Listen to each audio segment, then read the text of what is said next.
Welcome to episode 50 of the Driller Newscast. That's right, 50 episodes. How did we get here? How did I get here and have a professional career, raise a 4 and a 6-year-old, and be present for my wife? The drilling industry is complicated enough, and yet we were able to bring you news, current events, and feature stories for 50 episodes.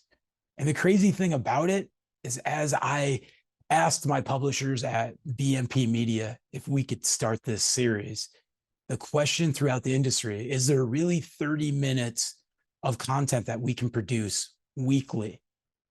And that's been easy, too easy, that episodes have been more than 30 minutes.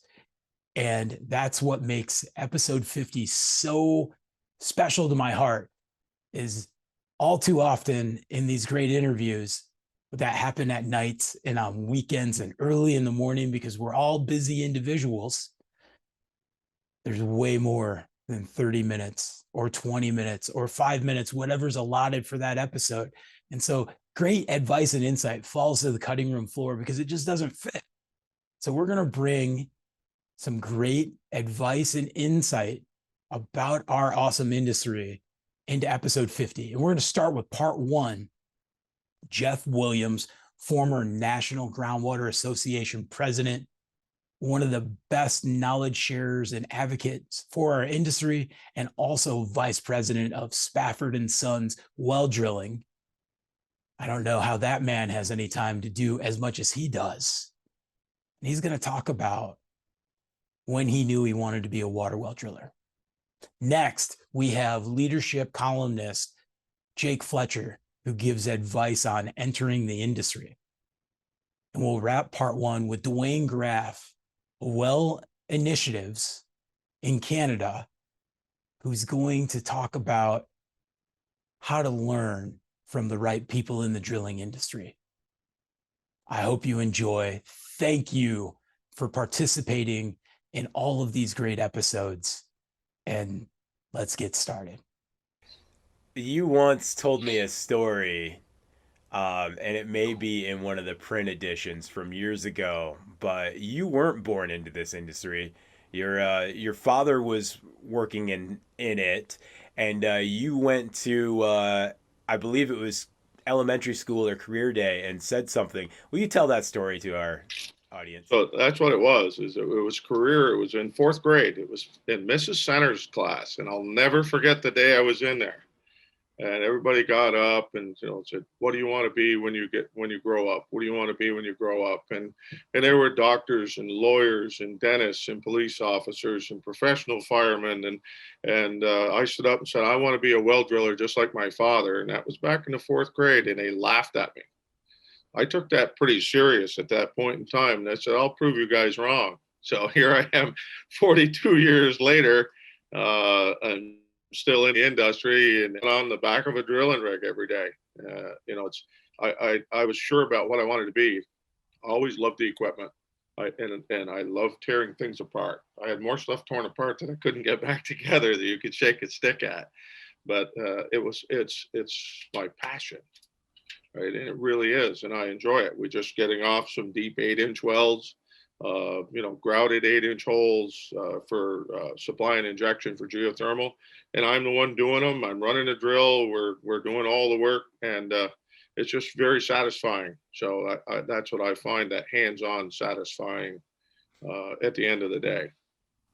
And I should correct myself. You were born into the industry, but you were the one that bought the company that your father worked for and then became an owner. You were the first generation owner of the Yeah. company, correct? Yeah. Dad bought it, and then eventually, Tim and I have taken it over. But we were right on board from the first day that the Williams family owned Spafford Water Wells. So Tim and I were part of that group, my uncle as well. So it was 4 of us.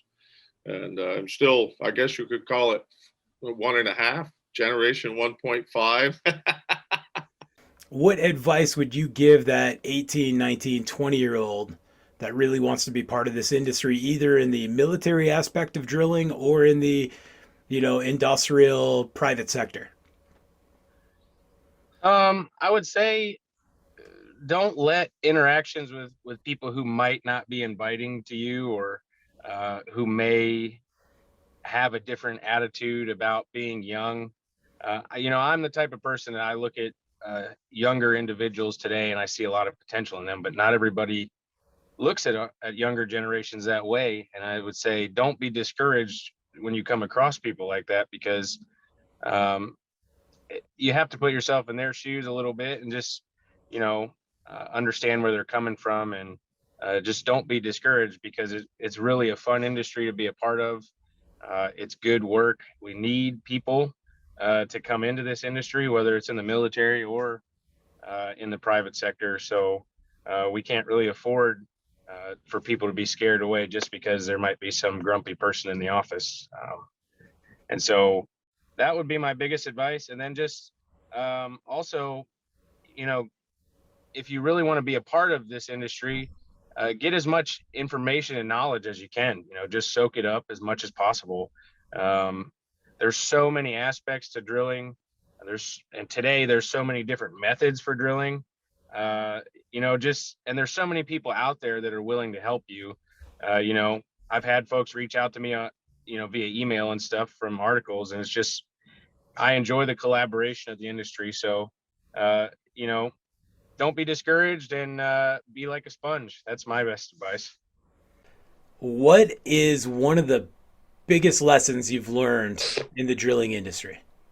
I think the biggest lesson that I have learned is to be open to the others that are around you, and pay attention, because you can learn an infinite amount of information and technique, and ultimately those things are all skills that you can adapt, that are going to save you time and money and make you better at what you're going to do. And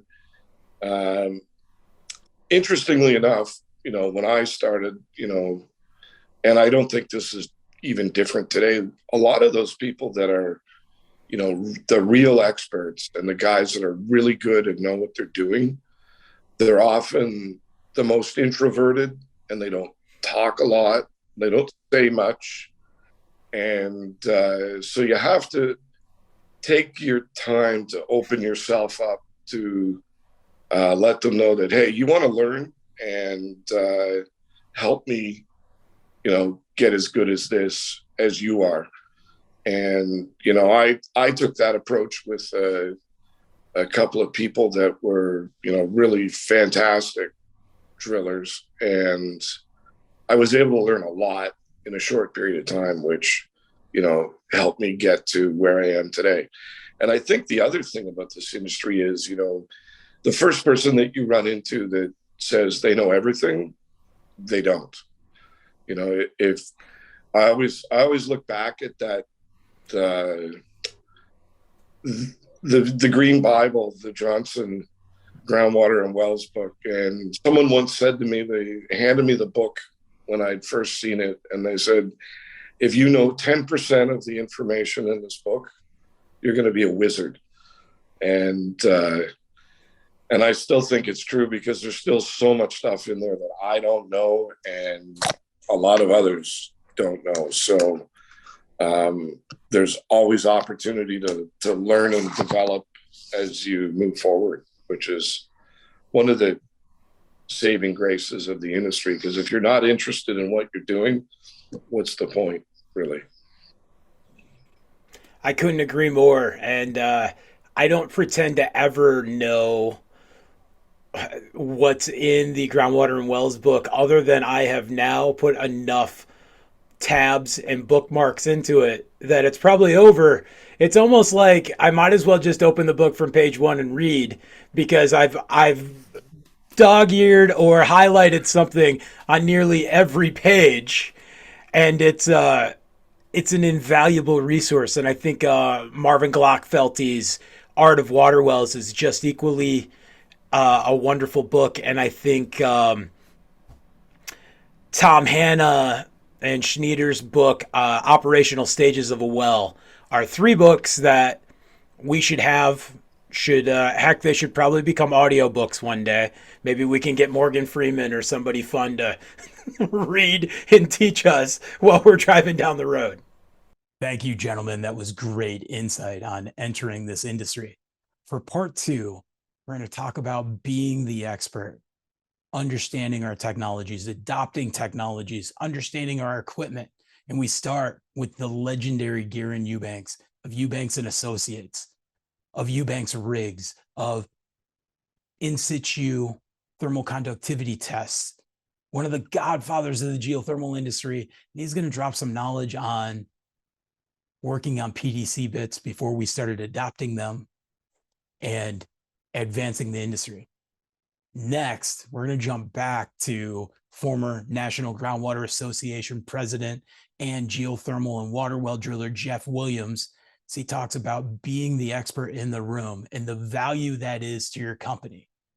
Finally, we go to my good friend, colleague, somebody I share ideas with all the time, the same with Jake and Dave, Robert Meyer of Talon LPE, Austin, Texas, Amarillo, Texas. He's going to talk about sharing advice on equipment and what we as drillers will do to overcome things happening in the industry. I hope you enjoy.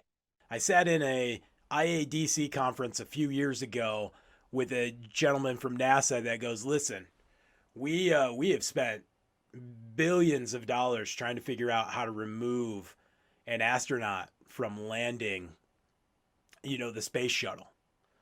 And what we've learned is that our greatest computer is still our brain. And, you need that spidey sense, that sixth sense, that, making that adjustment. And sure, we're seeing the Dragon rocket now landing unmanned. Yeah. It's not when they're controlling it, I think it's a little bit different than the technology and what we had then. But, we need us as drillers to embrace the science, and we need the science community to embrace that being muddy standing on the back of that platform is the reason why I know to pull up and slow down rotation and take a moment to see what's going on before I plant rods. That's interesting that you mentioned that, because in the middle 90s, I worked with Sandia National Labs while they were developing the PDC inserts for this new type of bit. My intent was to get something I could drill the same rate as a down the hole hammer with a fifth of horsepower. Okay, that's where I was trying to head. And with today's diesel prices, that may make a difference. But anyway, first phase of Ball State, Triton Geothermal got their hands on some PDC NTEC bits. And at the time, instead of it polycrystalline diamond compact, we were calling them pretty darn costly bits, for PDC. But you're saying in the 90s, you're looking at PDC. That is exactly our industrial drilling right there. We have advancements happening. Yeah. But it still takes us 20 years to be comfortable enough to say, we're going to try this. It has. And what I learned in all of the experience on, I don't know how many thousands, millions of feet of ground heat exchangers, is if you treat those PDCs correctly, you can get a lot of life out of them. Okay. Just don't let them chatter. So, really, when it comes down to it, you'll get a lot longer bit life than if you're using say a Reed FP62 with a long finger button on it and something like that. Those are good. They were good journal bits. Okay. But we needed something better because I needed to get more than 3,000 feet out of a bit. I need to get 100,000. I believe there's two things that happen with PDCs that we waver on as an industry. One is there are some that come from non-accredited bit manufacturers outside of the United States that maybe were at a conference and set a pack of cigarettes next to them, took a photo and went back and 3D printed something. And I think the other aspect is, again, back to the science. If you talk to our oil field brethren or our mining brethren and ask them how they were doing it, they would say it's weight on bit. And we go, okay, yeah, we got all the pull down in the world. And they're going, no, no, no. Bottom No. hole assembly, my friend. It's about proper rotation Yep. and having actual collars so that we don't have that chatter. And then we can start to make hole. Exactly. And thank you for bringing that point to bear, because that's exactly what you've got to do. Okay.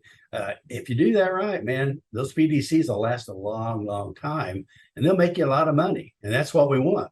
You know, a guy that's drilling a ground heat exchanger, he gets paid not when he TDs, but when the loop's in and the borehole's grouted. That's what he's after. And so we want him to be turning to the right, get onto the next borehole, make you some more money. That's the whole, end game to what we're trying to do. And, rack up that footage with the loop in it and grout it as quick as you can, but as accurately as you can. And that requires us to really maintain the properties of the circulating fluid, whether it's air or water. Okay. Now, you mentioned being, you got in on geothermal on the ground floor and you became part of the design team. And this is something I encourage with all of us as drilling professionals to not just be a bidder, not just be, okay, these are the specifications I got. I should just, if those guys want to do it that way, I'll do it that way. Can you speak about, being the expert in the room when it comes to the drilling aspect and bringing your knowledge? Because so often as an industry, we go, we're just the drillers. Those are the scientists, those are the engineers, but we're not. I think there's a difference between being a drilling contractor and being a full service provider. The full service provider gets in on the ground floor and works with a team. Being a drilling contractor, you're fighting against a team, so to speak, right? You get in on the job and you say, well, this isn't going to work, or that isn't going to work, or this isn't going to work. Where if you're part of the design team, you have that input early on so that when you get to the job site, right, you're ready to go. Everything is laid out because you had input in the process. So that it's much easier to perform my job. You get more freedom to be able to do your job and make decisions without having to go up a decision tree and wait for 2 days for everybody to have meetings on things. I can shoot off a text or an email right off the platform as things are unfolding, and we can just move right along through these projects. I don't stop anymore. I don't shut down the rig anymore. When we get on the job, we just go. If I run into something a little different, I just shoot right off an email or I shoot off a text. The hydrogeologist and I have been working, hand in hand daily. We're talking about strategies for, getting the water and getting it back in the ground and supplying it to the building in the most efficient way for our customer. May not be the cheapest way, may not be the most expensive way, but we're looking at longevity and we're looking at return on investment for our client. And our client now is the owner. It's not the general contractor. Our client is the owner. So it's sort of a different mindset, and it gives you a lot more freedom. And I work very well, I think, with engineers and hydrogeologists, and those. We work as a team.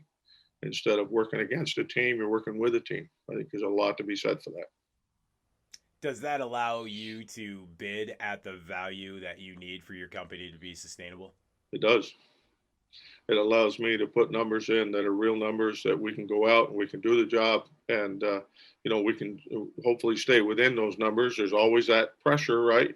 But that's pressure we need to be able to stay within our bid numbers and pull this project off and bring it in on budget, because we're now basically working for the owner, and you have to have their respect. And so it means that you got to do what's right even when you don't think anybody else is looking.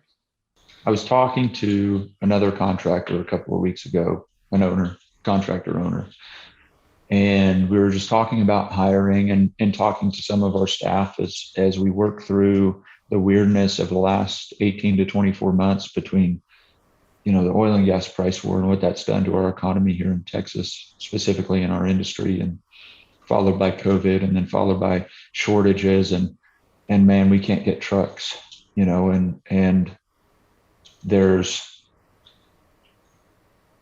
been some discussions within the industry about how everybody uses old equipment and all of this stuff. And you and I have had this discussion before where I think that there's a reasonable line, like running a 1976 Speedstar with an open mechanical drive line. Yeah, that's probably like, okay, what are we doing here? Like, you've had 50 years to replace this machine or revamp it, refurbish it to make it safer. But then there's this discussion about, well, this is just a piece of junk, 2004, whatever. And I try to weigh that balance out, especially I'm not an owner operator, I'm an employee. And so what are my goals as an employee? It's to earn revenue for the company in a safe way, provide good employment for the employees, and make sure that we're making intelligent investments. And I had a discussion with some of my team last week, and it's like, man, I wish that we could just throw a bunch of money at our fleet, but we had a bunch of money allocated and we couldn't spend it because there are no trucks available that meet baseline specifications. We're not talking about extravagant specifications. We don't need a flat screen TV at every seat, and we're not talking about anything extravagant. We're just talking about air ride suspension and air brakes, and a frame length that's longer than 56 inches and stuff like this that you just can't find the trucks. And I guess I don't want people to get tripped up and think that if you have all new stuff that you don't still have issues. New stuff breaks just like old stuff does, especially once it gets to a drilling site. What we do is put violence in action hundreds of feet below the ground, doing things with materials that when the engineers first invented this, they would have had no worldly idea of what the crazy shit was going to be that we were going to come up with that this stuff could do. And to find it unreasonable that every once in a while you have a breakdown is unreasonable on its own. And it's just part of what we do. And we can limit it, but to a certain extent, we are asking the equipment to do some weird things. So, keep that into perspective, especially for the next 12 months as everybody works through what to do about trucks. And there was a conversation on that Waterwell guys group this morning about DEF. I don't know if you saw that, and how there's a shortage of DEF or could be a shortage of DEF related to the fertilizer issues, and what's that going to do? And, I don't know, there's a very prominent author of that post within our industry that's just kind of making everybody aware. He's not offering a significant political view on it, but it's a real hazard of our operations. And what if? And my response is still the same. What if? I guess we still keep working until that if arrives. And then, like every other time, the drillers will figure out a way to make it happen. I mean, I've never met a more creative group of people. Thank you, Garen, Jeff, Robert. Robert, you're right. There isn't a more creative group of people in this industry. There's more amazing R&D that happens in the back of a shop that turns to a fishing tool or a new stabilizer, or in Derek's situation with Derek, a new rig. And we can overcome a lot. This last piece, we're going to start with Jim Smith of Fleming College School of Resource Drilling, where he's going to talk about what companies have to do to attract good talent and what we have to do to overcome working with Generation Z, and really who's at fault. And last but not least, couldn't do episode 50 without this guy, good friend, columnist to the Driller in Safety and Leadership, Local 150 Operators Union, lead trainer for the drilling program, Dave Bowers. And he's going to talk about what we need to do to value our company, our work, and our people. And we're going to break down the numbers a little bit because I feel like we need to talk about those more and more. This has been a lot of fun. I hope you enjoy. Especially these bigger companies, they're realizing that, they have to come to the table and make their, business, their job be attractive. And that's not just money. That is, work-life balance. That is, obviously money plays a role, benefits play a role, but where the jobs are, I think the industry's changing. I mean, you've seen it in the last 20 plus years. I've seen it in the last 20 plus years. I think there is a lot of great operators, even in the water well side. I'm seeing a lot of great. You had Dwayne on, and Dwayne's excellent. We have a lot of great operators here in Ontario and across Canada that are realizing that, okay, we have to, if we want to get those good people to work for us, we're going to have to up our prices and start talking to our people, saying, hey, what is it that keeps somebody here? Here up where I am, well, it's lifestyle. I'm within 5 minutes of probably 6 major lakes. Just you can be fishing in 5 minutes. I hate fishing, but you could be fishing in 5 minutes. There's recreational snowmobiling, ATVing. So this area can attract us that way, and they don't have to pay the Toronto money, because I don't want to be driving downtown Toronto to work on the subway line. So you got to understand what attracts people to your job and be willing and able to pay them a half decent wage. I think I want to get to this aspect that we all put down. Like you hear people complain about, well, millennials. Well, millennials are old now. Like millennials are in their almost, 38 is the 40, cutoff, basically. Yeah. 40, yeah. And so now we're into Gen Zs. And we all I hear these people complain about the next generation, but I want to make the point that we created them. You're the ones that created them. Like we get this here at the college. We have students years ago, when it came to rig maintenance, everyone knew, most things about how an engine worked and how to change the oil. I had a class the other day that we asked how many people have checked oil. And not even half the class had checked the oil in a vehicle before. That's not their fault. That's what I want to get a point. And if you think we created this by sending our cars to the mechanic and they look after it. We never expose that to our children. So we just have to work with what we've created. You can't get mad at the Gen Z because they don't know what you knew or I knew. My kid's going to know it because he can already drive a standard at 13 years old. I got a Willys Army Jeep and he drives all around the property. But most of the kids today were never exposed to any of this stuff that we're asking them to do. What does that mean? Training. That means we have to spend the time, money, and effort to get them to where we're at. So in our rig maintenance classes, that's one. We're identifying simple components. We are still removing all the engine parts and showing them how a diesel or gasoline engine works. We're showing them one thing we put in, to mix two-stroke gas. We have a physical test now, how to appropriately mix two-stroke gas. And that actually came from my colleague Steve was up in Nunavut drilling in the summer again, and he had a bunch of students that were hired by the same company, and they had, two-stroke chainsaws and stuff for getting, and he asked the question, okay, mix up some fuel. Oh, what's that? And he goes, we're missing that at school. He goes, we're putting that in. And we put in how to correctly, for a gas can, mix the appropriate fuel oil ratio. So that's a quiz they have now. They actually physically have to put oil in a gas can and calculate it correctly. Because we saw a gap in the industry, we filled it. We didn't whine about them. Oh, you don't know this? How can you not know this? They were never taught it. It's our job to teach it. And it's your job in the industry to keep that learning going. Right? Yes, they're coming to you way less knowledgeable on a lot of the stuff that you were as a kid. That's not their fault. We just got to get them to that point, right? It's changed.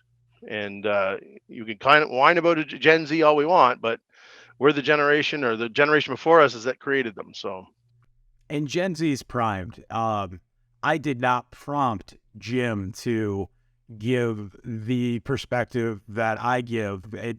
This is the industry, and as teachers and trainers and individuals who want to inspire, the same with Dave Bowers and many of our great mentors of this industry, we all feel this way. We need Gen Z because Gen Z can go anywhere they want right now. And I love the fact that you just talked about mixing two-stroke oil. A few weeks ago, I'm at the large, it's Lowe's in the States that I was at, and I'm in the aisle grabbing some oil, and I was grabbing some bar and chain oil. And this young man came up and he's like, I got to get some oil for the chainsaw. And I go, bar and chain oil or, two-stroke oil? And he goes, I'm going to have to Google that. And then he looks at me and he goes, I think I need both. And I was like, you definitely need both, but I'll tell you one thing. You definitely don't want to mix a gas with bar oil.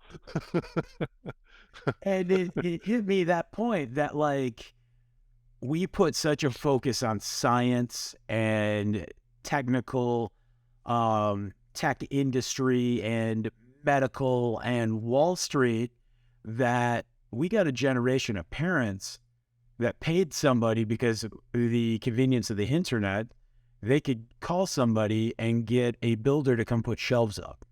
Mm-hmm. Or, we've lost our ability to do. And there are good people out there that can do that and realize this. But suddenly when TikTok and YouTube is teaching our generation how to do home improvements, we've lost a connection that we once had. Mm-hmm. And that's just, we see that people have money, so they hire someone to do that specific task. But I think, here at the college, there's still I want to say there's still a lot of hope.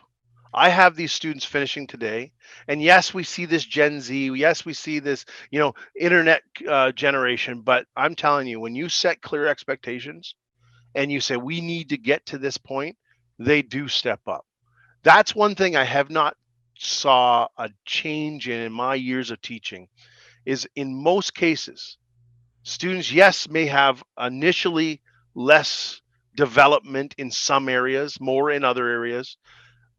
But I'm telling you, when they want it, when they want to be successful, there's nothing these generation can't do. They will be your best employees. You just gotta be with them and work with them and say, here's the expectations and here's how we're going to get there.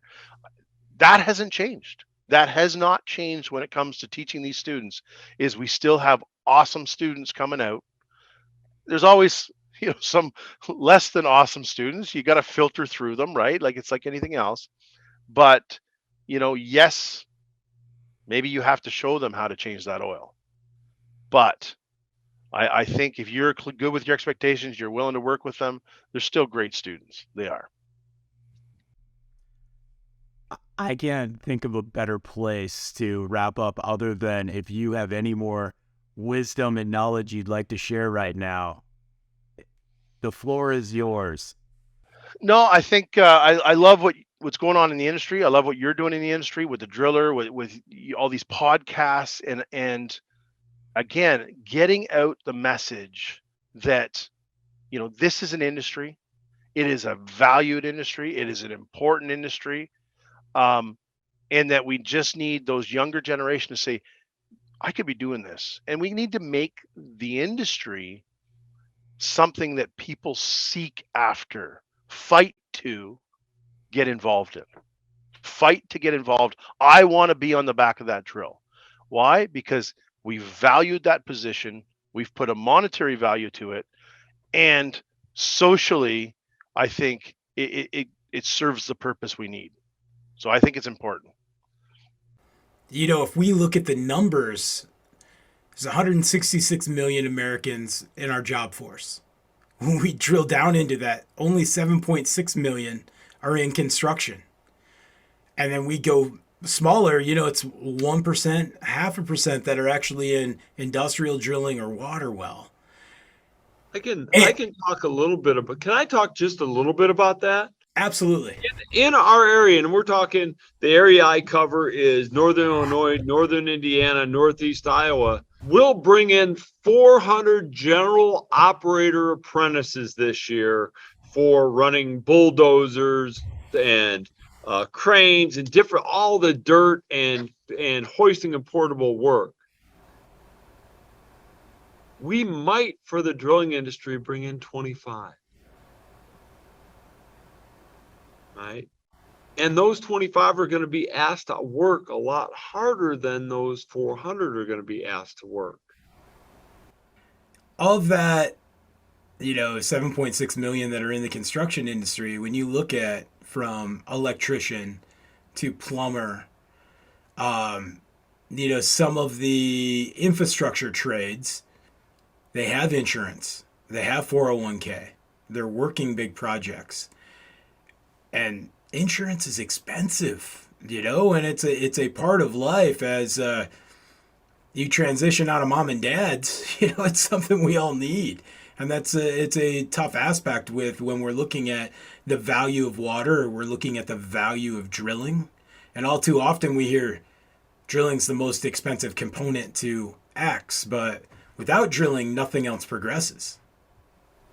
Well, you're right. And I really think part of this whole conversation is we have to start believing that we are as important as every other one of these skilled trades that don't maybe have the same level of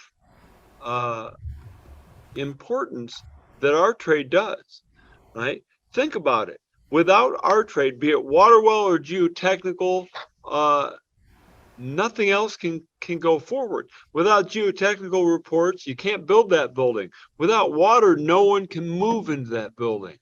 Yet we constantly undervalue ourselves, and I think industry wide, it's a problem. And as long as we're still doing that, we're going to struggle to get top talent. Because if we're undervaluing our companies are then by proxy undervaluing their employees. Thank you for joining us for episode 50 of the Driller Newscast. It's been a wild ride, especially with a professional career producing this with the Driller team every week so that we can make sure we're getting relevant news, stories, and features out more than just every 5 or 6 weeks. I got to thank BMP Media again and the Driller team for believing in this concept and allowing it to happen 50 times in a row. And thank you to all of our gracious sponsors who have sponsored the newscast over the past 49 episodes.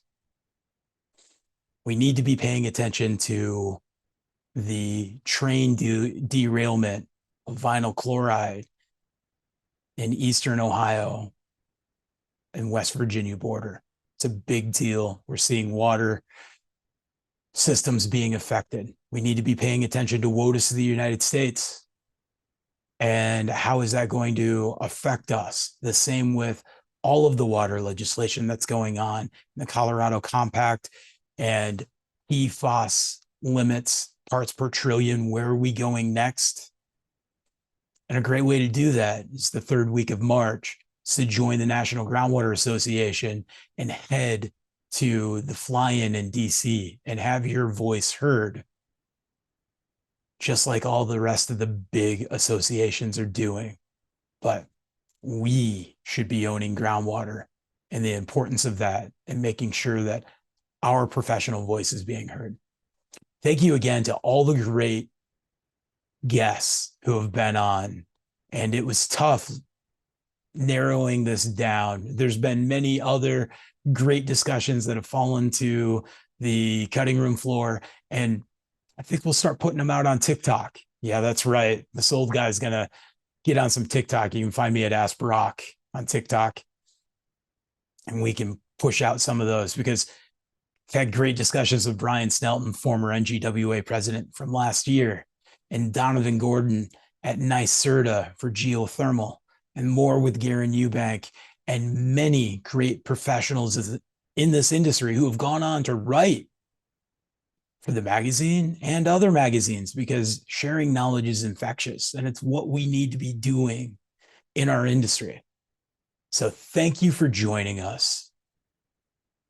It doesn't happen without you participating. Go to Spotify, go to Apple Podcasts, go to YouTube, go to the Driller page. There's multiple ways to consume the Driller Newscast. And if you're brand new and episode 50 gave you a taste of all the great things we talk about, you're about to get a whole lot more great information, because we're heading to 100.